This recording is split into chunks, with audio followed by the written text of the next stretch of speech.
Donkey Kong is a weird one. I'll explain why in just a minute, but safe to say that it being one of Nintendo's oldest and landmark IPs, you'd think it would get used a lot more often than it does. And specifically, we haven't had a new 3D Donkey Kong in forever, since, well, the only one. However, I think I might have just found something that could mean that Nintendo's working on a brand new one as we speak. And even if this turns out to be complete bust, it at least gives us a good opportunity to talk about a potential 3D Donkey Kong revival and what I'd like to see out of it. So let's talk about it.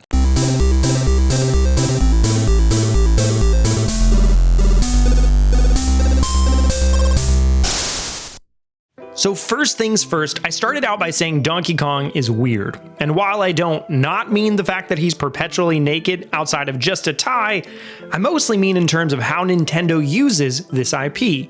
And as I said, it's one of their oldest intellectual properties. That's what IP stands for, by the way, even older than Mario. In the first Donkey Kong game in 1981, it wasn't Mario jumping over stuff to save Pauline, it was Jumpman. Game theories aside of whether Jumpman was later revealed to be Mario, or was his father, grandfather, or Karate Kid style mentor dude, the fact of the matter is that the IP that is Mario wasn't a named IP of his own until 2 years later after Donkey Kong. And yet, Donkey Kong has so few games compared to Mario or even Zelda. Let's look at the numbers really quick. Donkey Kong, just like many other Nintendo properties, does have a number of spin-offs like Diddy Kong Racing, Donkey Konga, and obviously the arcade Donkey Kong games have his name attached, but we're not going to count them for right now. But for the sake of this video, we only really care about the core, mainline platforming games that represent the mechanics and core of these characters. Mario has so many spin-offs, but as far as tentpole core mainline titles, by my count, there have been 17 Mario games, not including ports, remakes, or spin-offs at all. Zelda actually has 19 games, and then obviously ports, remakes, and a lot fewer spin-offs than Mario. But Donkey Kong, by the same rules, only has 6. And frankly, that's weird. And what's more, all 3 of those franchises were ones that blazed the trail into the 3D era. The Nintendo 64 revolutionized gaming with the addition of a Z-axis. And while a lot of franchises found a new home with Z, others didn't. So when looking at these, 7 of Mario's adventures were 3D, 6 of Link's, and there stands Donkey Kong 64. All by its lonesome. But it's weird though, right? Because it feels like Donkey Kong is as present as other Nintendo IPs, but after we got Donkey Kong Country Returns in 2010, the next one wasn't till 2014 with Tropical Freeze, and then that was ported in 2018 to the Switch. So it's been 6 years now since the last new Donkey Kong game. But 6 years for a pillar franchise of Nintendo's is a long time to not get any game representation at all. And I have to wonder if this 3D reboot thing is something that's on their minds, especially with some information that came to light. So of the 6 mainline Donkey Kong titles, the first 3 were the 3 Donkey Kong Country games and were all developed by Rare. And then Rare also developed Donkey Kong 64, and then Rare was sold to Microsoft. And then 11 years later, after only really getting spin-off games, Donkey Kong Country Returns was made by Retro Studios, followed by Tropical Freeze 4 years later. I point all this out only to remind us of the fact that Nintendo generally likes to keep their franchises tied to specific developers, usually first or second party studios. Like Intelligent Systems is going to keep developing Fire Emblem and Paper Mario. Camelot is going to keep working on Mario Tennis, Mario Golf, and Golden Sun, if they know it's good for them. And likewise, I think Retro is liable to keep working on Donkey Kong now that they've had 2 releases in the franchise with critical acclaim. Well, all that to bring us to this very interesting tidbit, that while Retro is obviously hard at work on Metroid Prime 4, they've been on a hiring spree over the past year or 2, and most of these are very obviously for Metroid Prime 4, like Kyle Heffley, who is a character designer for Halo, or James Beach of Crysis 3. But recent word of hiring back the Tropical Freeze lead designer Stephen Dupree is interesting, but not as pertinent as hiring Mark Capers of Playful Studios, the developer behind the recent 3D platformer New Super Lucky's Tale. Okay, so as I said, could be nothing. The news of them hiring Mark is a couple of days old by now, but I don't think that I've seen anyone specifically speculate the connection between hiring Mark for New Super Lucky's Tale and 3D Donkey Kong. So if we take a step back and look at this one bit at a time, let's piece the whole thing together. Number one, it's very obvious the Retro is hiring for Metroid Prime 4, and those hires are incredibly cherry-picked for that game specifically. And number two, pretty obviously, I think if Nintendo were to make a new Donkey Kong game, they would keep it with the Retro.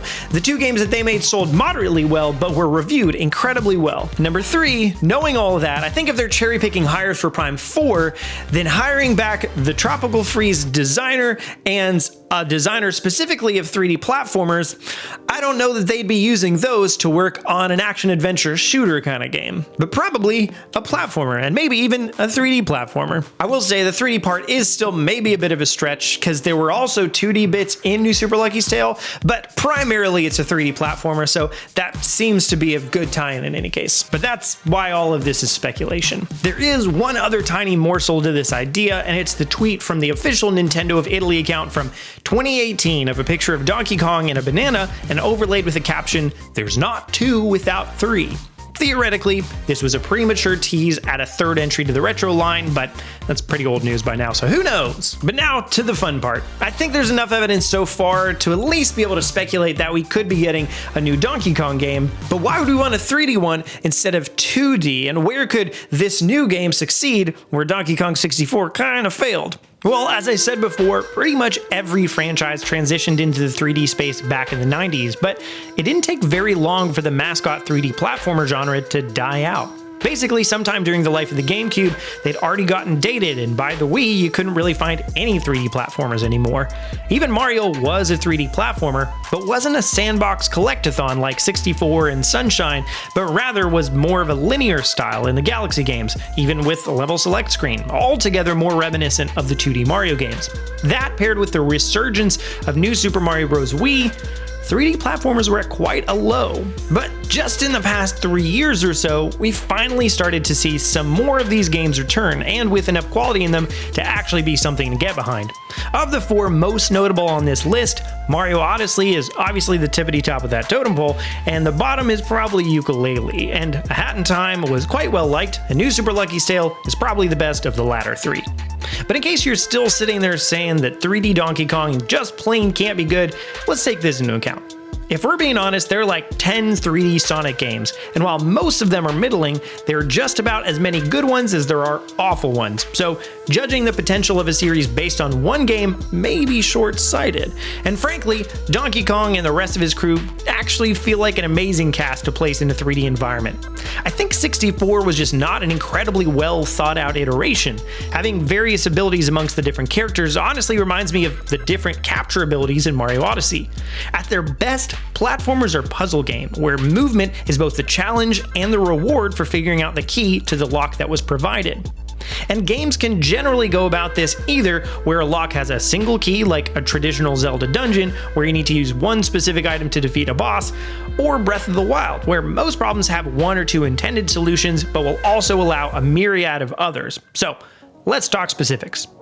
Donkey Kong 64 had a lot of collectibles, and this is a very common complaint, but I think the issue may not have simply been with the sheer amount of them as much as with the inaccessible ones being obnoxiously placed. Like having so many bananas in a level and Tiny Kong being able to grab just 5 right around her but not the other 20 right next to them is just frustrating.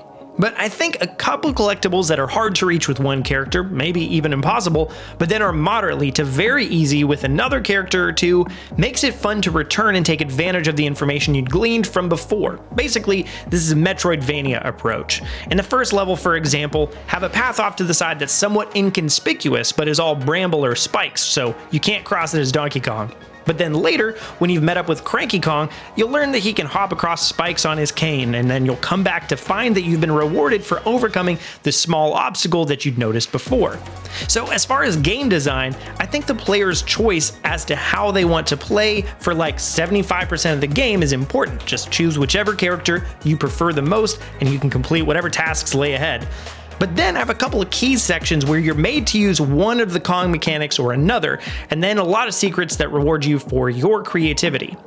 But what about the world? Well, I think Retro will already do a fantastic job at fleshing out this world in a way that few other developers do. Tropical Freeze is famous for every single platform being purposeful and contextualized, so I have no doubts on that front. But the most interesting question when approaching the world of a new Donkey Kong game would be its size and scope. I think that since Breath of the Wild came out, and Skyrim before that, and all sorts of other games before that, we've had an innate desire for worlds to be grander and maybe even more realistic than they have been in the past. Sometimes this gets taken to borderline frustrating levels, like how some are frustrated by the mechanics in Red Dead Redemption 2 being a little too realistic. But I think it would be easy to say, we want a huge open world where Donkey Kong is swinging around it like Spider-Man in that PlayStation game, Spider-Man. But while I think some elements of that could be neat, the swinging mechanics are a perfect addition to the gameplay of Spider-Man, but as this would be an actual platformer, there actually is something to be said for having unique biomes that are designed for specific experiences. So I'd look for an approach more similar to Mario Odyssey, with multiple different levels that have their own built-in mechanics. But I do think each of these should feel grander than another platformer might, just because he's a big gorilla. And the last thing I have to talk about in this video would be including Donkey Kong's physics-based movement and momentum. I think in the same way that the hat jump chaining in Mario Odyssey is an optional way to approach the core game requirements, but is essential for some extras and secrets, mastering these elements of Donkey Kong's moveset would be the means to access special rewards or extra collectibles that most would have trouble of getting. I definitely have more thoughts on what I'd like to see in a 3D Donkey Kong, but that's as much as I could fit in today's video. And I just mostly really wanted to share the realization with you guys that maybe Retro's hiring for 3D Donkey Kong with the new Super Lucky's Tale stuff, which is pretty fun, all things considered. But that's what I think. What do you think? What would you like to see in a new 3D Donkey Kong game? Or should there even be one at all? Let me know all that and more in the comment section below, and we'll pull some of those and talk about them on our podcast this weekend, every Saturday at 10 a.m. Eastern time. And then also, while you're down there, go ahead and give the video a like and subscribe to fanatixfour and ring the bell for notifications for more videos like this every Tuesday and Thursday at 4 p.m. Eastern time. And yeah, while you're at it, just have a good old day. You know what? See you later. Bye.